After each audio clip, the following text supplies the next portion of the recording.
Alright. I'm gonna fix a few mistakes I made. For one, I got the C-notch too far forward. So I'm gonna see what it takes to actually move the C-notch back. Hopefully it goes back exactly a ½ inch, the width of the holes. I'll have to weld the other holes up. I'm gonna put the original factory shackle back on, and I gotta put the shock extender on.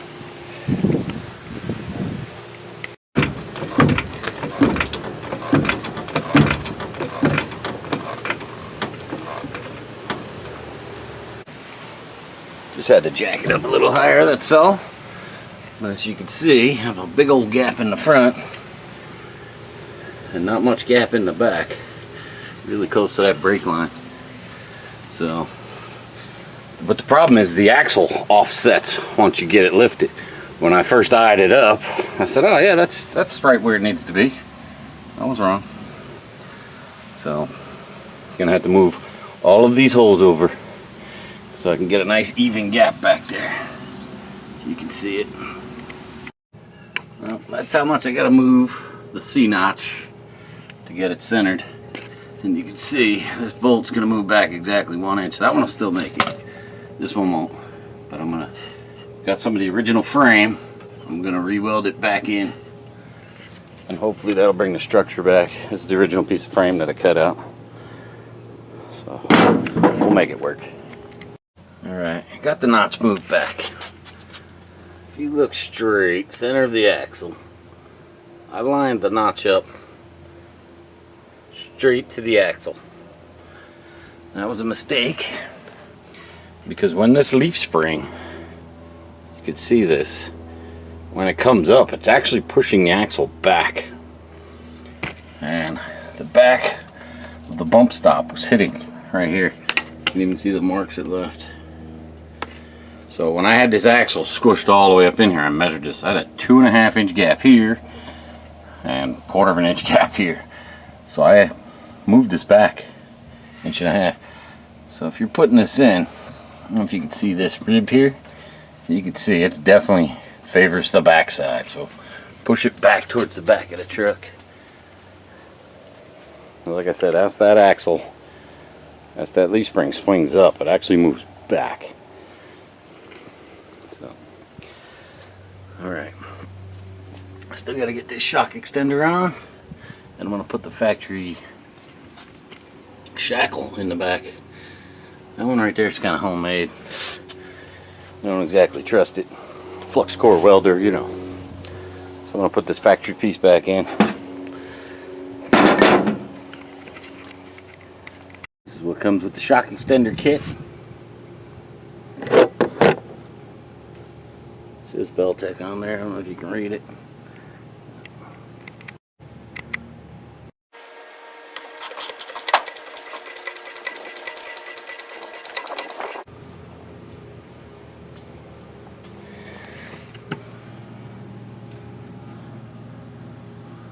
Much better centered in there now.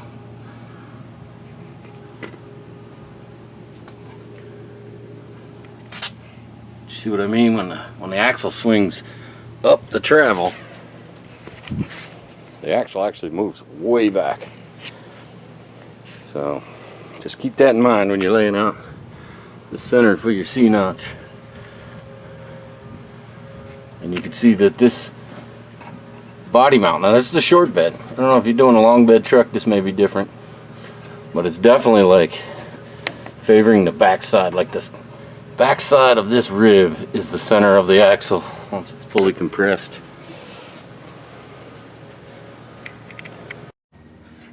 Here's our shackle options.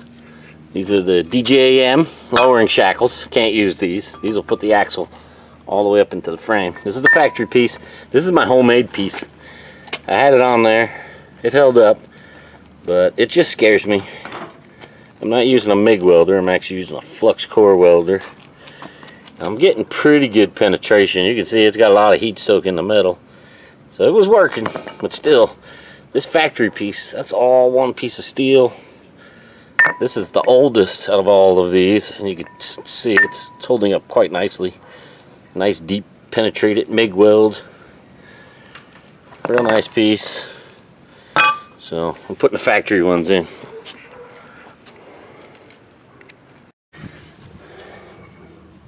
Alright, so we got shock extenders on.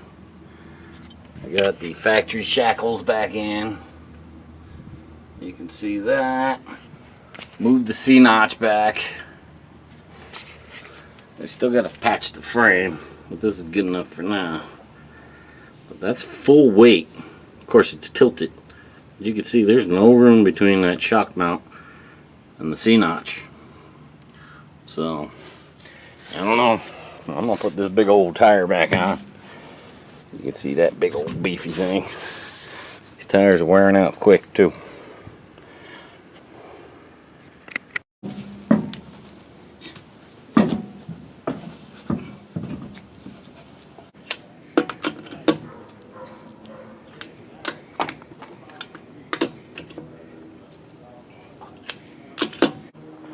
She sits pretty low. Well, I had the wheel off. But you can see all that. I hammered all of that way back in the best I could.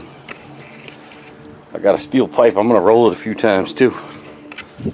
But that is low. Cleaning up, putting the tools away. You can see I'm still missing a few. But I still got the 10mm. That's pretty cool. But there's my 1/2 inch set. I'm missing my 1/2 inch extension. All the wrenches are in top. And we don't even want to look at the quarter drive.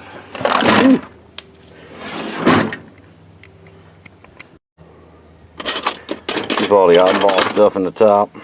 Special use 198, 1 1/4, 21mm impact wrenches.